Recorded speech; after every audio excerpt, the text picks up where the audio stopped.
Hello friends, welcome to another day of Q&As, joined by my lovely and helpful wife, Lucie. Hi guys. Lucie will be asking me one of your questions from Instagram. If you have any questions about my response, please ask in the comments below and I'll answer you. Our question is by I am Walrus 4. Do all addictions stimulate a similar chemical reaction in the brain? Thank you, Lucie. This is a very broad question. So Walrus, let me tell you guys. So basically, there is an integral part that is similar, and that involves. Okay, before I talk about that, let me tell you guys a little bit about how brain neurotransmitters function.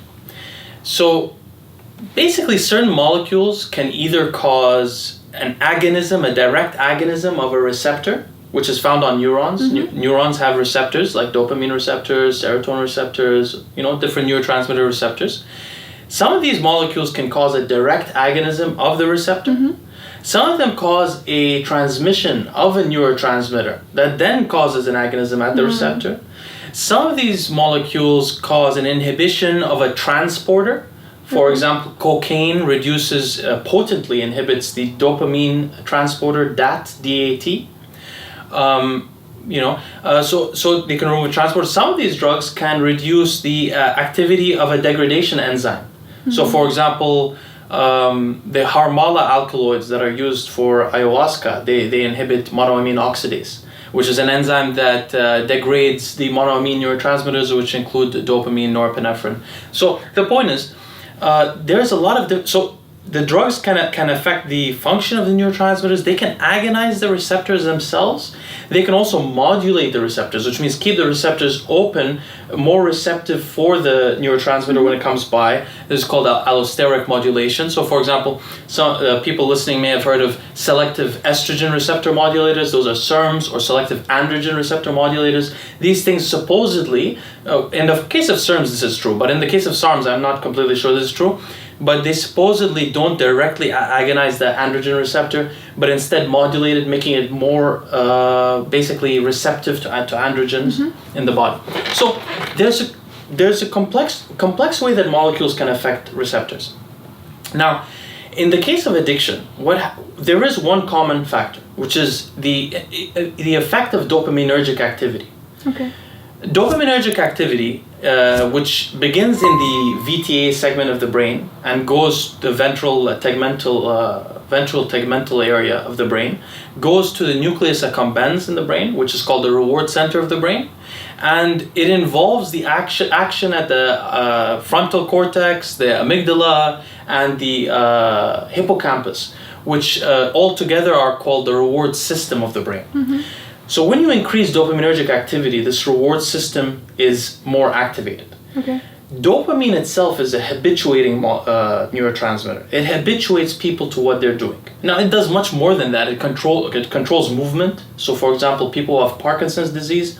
Parkinson's disease is actually a disease in which people are more susceptible to the death of dopaminergic neurons in that VTA segment I just mentioned. So, for example, famously, the boxer Muhammad Ali had Parkinson's disease. He shakes a lot because dopamine controls even the movement. It controls drive.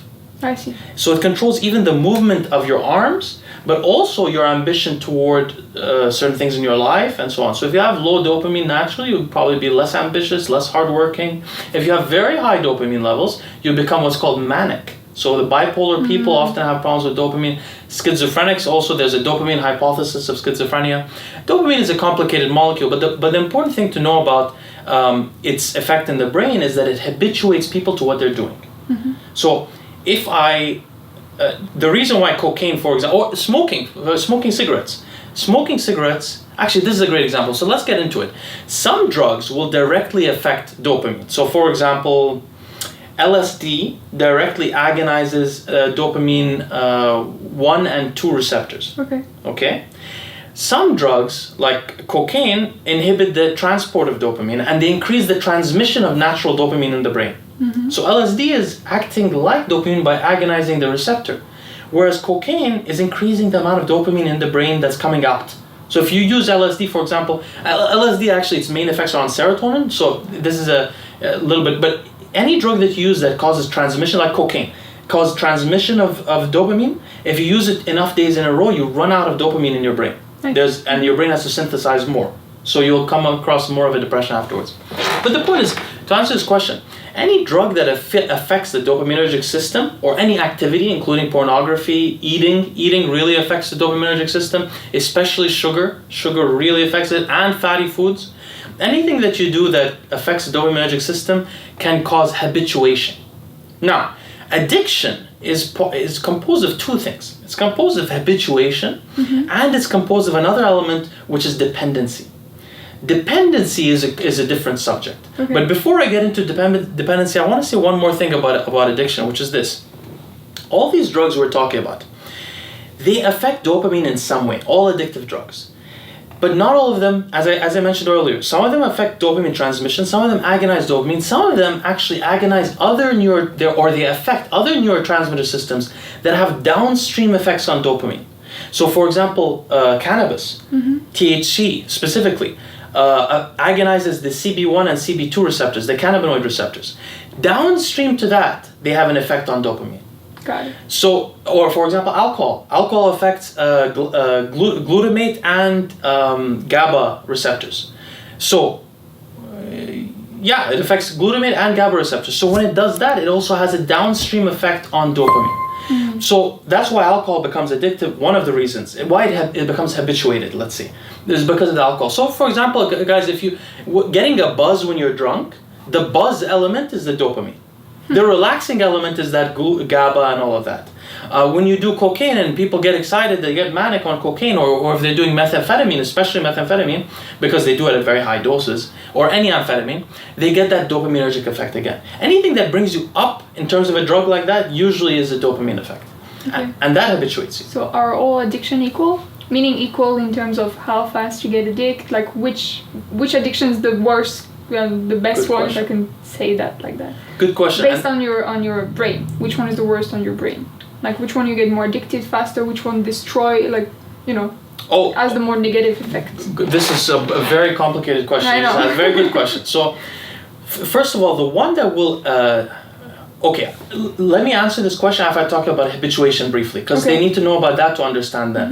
So habituation is different than addiction in the sense that habituation is when you become dependent on a drug. Physically. Now, physically or mentally. That's what I mean. But mental is physical. Yeah. That's, the way I think of it, the brain is your soul. So how does it happen? Basically what happens is this. Your brain doesn't like to be overstimulated. There's also a physical, what you're talking about, a body addiction, which we'll get to later, but mentally, or in the brain doesn't like to be overstimulated. So when a neurotransmitter is overactive at a certain receptor, what happens? So the neuron has these receptors. It downregulates these receptors so it receives less signaling. Because if it doesn't do this, the neuron dies. This is called excitotoxicity. So for example, glutamate excitotoxicity, which is caused by steroids, causes cell death, neuronal death in the brain. But dopaminergic neurotoxicity causes Parkinson's disease. So if your receptors don't downregulate, the neuron dies. So what happens? This is what's called chasing the magic dragon, which is what heroin addicts do this when it came from heroin addiction originally, because I don't know the story. Amina Lai told me the story once. I don't know how they're smoking and it looks like a dragon and they're chasing. I don't know. But the point is this. Any drug, the first time you use it is the best. And then after that, almost any drug. First time you use it is the best. And then after that, you never quite get the same high after the first few weeks. Why? The receptors downregulate to preserve the neuronal function. Or, and this is the really dangerous case, the receptors didn't downregulate quick enough and the neuron died. And it died, that's it. Which drug does that? It depends on the amount that you use and the kind of neurotransmitters that are involved. So anything that's affecting glutamate or dopamine, so particularly the stimulant drugs. The stimulant drugs will do this very quickly. That's the answer to your question, actually. The most dangerous drugs are the stimulant drugs to the brain because they cause increases in glutamatergic activity. By the way, amphetamines increase glutamatergic activity as well, and dopaminergic activity. So we talk about amphetamine, methamphetamine, cocaine. Yeah, the amphetamines, there's many kinds of them. The major 4 kinds are amphetamine, methamphetamine, MDA, and MDMA. MDMA, all of these things cause excitotoxicity and neuronal death if taken at high doses. Who takes high doses? Works the same way. But you create the same. It will if you take a high enough dose. Adderall is just amphetamine, and Adderall is composed of two isomers of amphetamine. One is called levoamphetamine, and one is called dextroamphetamine. As you know that I prefer dextroamphetamine. In Adderall, dextroamphetamine is 25% of the Adderall molecule, and 75% is, this is the brand name, good Adderall. If you get the generic one, you won't get exactly 25-75. Levoamphetamine seems to cause more anxiety and norepinephrine response. Dextroamphetamine, they're the same molecule, they're just symmetrical opposites of them. Anyway, the point is, yes, Adderall, it's a good point. Adderall is amphetamine. This is what people don't understand. Adderall is literally amphetamine, that's all it is. But what it is about the dose. Now, what do people do when they're doing methamphetamine?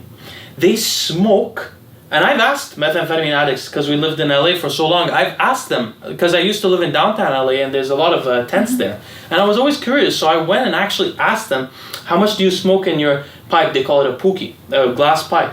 They put in 1 gram and or more in a pipe and smoke it. When you smoke, smoke it out, everything at once. Yes, they smoke it like until it's finished. These are, maybe some people smoke less, maybe some people smoke less, maybe some people smoke more. But I've heard many people say 1 gram, and 1 gram, just so you guys understand, is 1,000 milligrams of amphetamine. If it really is amphetamine, and by the way, methamphetamine and amphetamine are very similar drugs. They're not very different. If you were taking 10 milligrams of methamphetamine, you would have almost not be able to tell the difference between that and Adderall. It's almost, you can't distinguish. I've read a lot of studies on it. People used to prescribe methamphetamine. It's gotten a bad rap only because of what people are doing with it, which is they're smoking. So 2 things.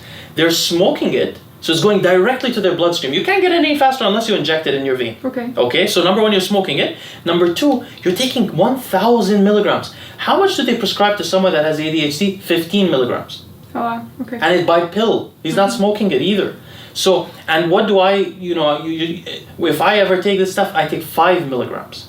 5. That's a very different level of excitotoxicity, glutamate, everything like that. So when you take a very high dose, the transmission of dopamine in your brain is so fast that you run out of dopamine. And also your brain, to protect your neurons, has to get, so anyway, this is a little bit too much about amphetamine. I just wanted to mention those things. So, but how does habituation happen? So that's one way in the brain. The other way in the body is that, so it's not the body, but the nervous system. The nervous, in terms of opiate receptors, also the body. But anyway, let me give 2 examples, because the best way we know about drugs that habituate people physically, that make them dependent, are painkillers and anxiolytic drugs like benzodiazepines or alcohol. In the case of alcohol, if you're a real alcoholic and you stop drinking, you develop what's called delirium tremens. Interestingly, by the way, there's a great beer called delirium tremens. It has a pink elephant. If anyone has tried it, let me know in the comments below. It's a great beer. But the point is, they get delirium tremens, which makes them shake.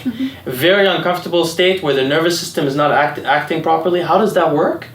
The Gaba receptors, which are the main inhibitory neurotransmitter in your body, the main one, means inhibiting actions. So they inhibit the shaking or the tremors and those things. They have been downregulated because you've been drinking every day for years. Suddenly you stop drinking. Your body is used to this downregulation, so it's overproducing excitatory neurotransmitters. So you get this nervous system shake. This also happens with people that use Xanax or Valium or Klonopin, like most recently, very unfortunate, one of my heroes, Jordan Peterson, became physically addicted to taking Klonopin. Now, he's a psychologist, not a psychiatrist. He may not know that much about the molecules' functions in the body. He maybe didn't know the danger, and he almost died in the withdrawal. Very commonly, people die from alcohol withdrawal and from benzodiazepine withdrawal, which are those other drugs. And the reason is because of this GABA receptor effect. The GABA receptor is downregulated. It's not about your happiness now. You can't control your body, and you're physically. If you don't get your drug, you might have a seizure and die. So alcoholics will wake up in the morning. Often they'll shake. They'll have a little bit of a neck shake, and they'll need to go drink something to go to work or something like that, and then it just calms that, because their body's used to that. So this is the habituation. In the case of opiate addicts, similar thing, but much less severe. They have their opiate receptors downregulated as well. Sorry guys, our camera just shut off. So I was just talking about how benzodiazepines cause habituation. Just briefly about opiates. Opiates also cause habituation in a similar way. The opiate receptors downregulate, and what ends up happening is people develop something they call the flu, and they also get joint pain and like if they've really been addicted to opiates for a long time, they feel pain in their bones and so on. Basically, the body wants to adjust. If you're giving it too much stimulation of something, it does the opposite. And when you remove that stimulation, that opposite is still there for a while. So that's why it's so hard to break addictions. One of the reasons, because for a while you have to wait till your body reacclimates and comes to a new homeostasis of receptor availability and stuff like that. So now let's talk about your brilliant question, which is which are the drugs more dangerous? So the drugs that cause the most danger to the brain are the stimulatory drugs like cocaine, methamphetamine, amphetamine, these kind of drugs that when they're abused. And cocaine, by the way, also very interesting subject because cocaine is not taken like a pill form also, even though it's not smoked. Actually, cocaine is also smoked. So crack is a cocaine smoked version, which is much more addictive than normal cocaine because it enters the bloodstream much quicker.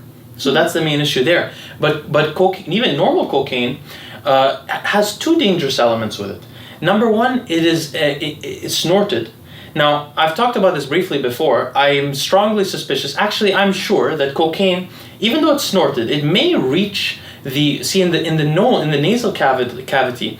There's a nasal cavity, and then there's an olfactory bulb, the part of the brain that is exposed. The neurons are actually exposed. The cocaine may reach the olfactory bulb, but I'm sure that it doesn't go throughout the brain because it's not fine enough, the powder. It has to be in nanoparticles, and particularly in very small nanoparticles. But it does go to the vascular structure in the nose. So this causes a much more rapid digestion than if you ate it or if you drank it in a tea, which some people do. Really? So yeah, and the second problem is that the actual physical act of snorting cocaine is habituating. So whenever you feel dopamine while doing a physical thing, for example, smoking a cigarette, you're used to smoking a cigarette and seeing smoke, and you get the dopamine. It habituates you to the act of smoking. So cocaine will habituate you to the act of snorting. I see. Also, so it makes it harder. So what makes some addictions worse than others? Number one, the damage that they cause to the body. So some addictions cause serious damage to the brain, some cause serious damage to the body. So for example, the addiction that causes the most damage to the body is alcohol. The addiction that causes the most damage to the brain actually is probably huffing. There are some people that huff things. I don't know much about this. It's probably more dangerous than cocaine and other stimulants. But then the issue becomes, how much does it affect dopamine? So how much does it habituate me? And second of all, how much does it make me addicted? And then how much does it make me dependent? How much does it habituate me and how much does it make me dependent? So for example, alcohol is particularly dangerous and benzos are particularly dangerous because if you get used to those things, you cannot function without them. You can't go to work. You can't see anyone. You will be shaking in front of them every time you meet them. If you have an opiate addiction, you'll feel sick. Now, I've known a lot of opiate addicts, and this really bothers them when they feel sick. They hate it. They can't function. They go do anything that they can do to get the thing that they're addicted to. But it's basically anything that does this really strong physical dependency is technically more dangerous. Even though the opiate addiction, the withdrawal can't kill you, the benzo one can, but both of them are really hard to break because of that physical element.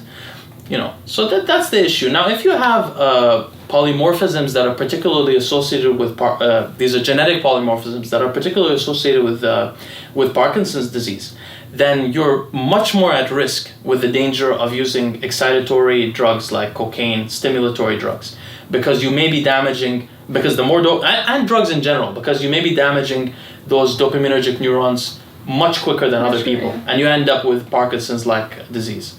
So that's really all I have to say about it. Basically, the answer, Walrus, is all addictions have a similar, and porn addiction, by the way, and all of these also have an effect on dopamine as well. So they all, and food as well, food addiction. And guys, if you ever seen somebody get sober, when they get sober from a long-term addiction, who was this lady we saw on TV the other day? What's her name? The one that gained weight? Demi Lovato. This lady. So you can see right now we saw an amazing movie actually we saw yesterday. What was the movie called? Eurovision. It's on Netflix. I love this movie. It was really cool. It was the best. Anyway, so in this movie, Demi Lovato, who I think she's a singer, she's gained a lot of weight. I saw her before. She gained a lot of weight. Why does that happen? Because when you break an addiction, your brain, your dopamine receptors are still under downregulated. So you replace your addiction by food. Which food, fatty food and sugary food also affect dopamine. So you replace it a little bit, which is still better than continuing your drug. But so basically, food, porn, all of these things affect the dopaminergic pathways, but they have other effects on neurotransmitters. They may affect dopamine directly, indirectly, through other receptors. They may agonize it. They may cause transmission of dopamine. They may inhibit the reuptake of dopamine. They may inhibit the degradation of dopamine from the monoamine oxidase or other enzymes. So basically, it's a very complex system, but they all affect dopamine. That's the answer. All right, thank you guys so much for your question. We'll see you next time.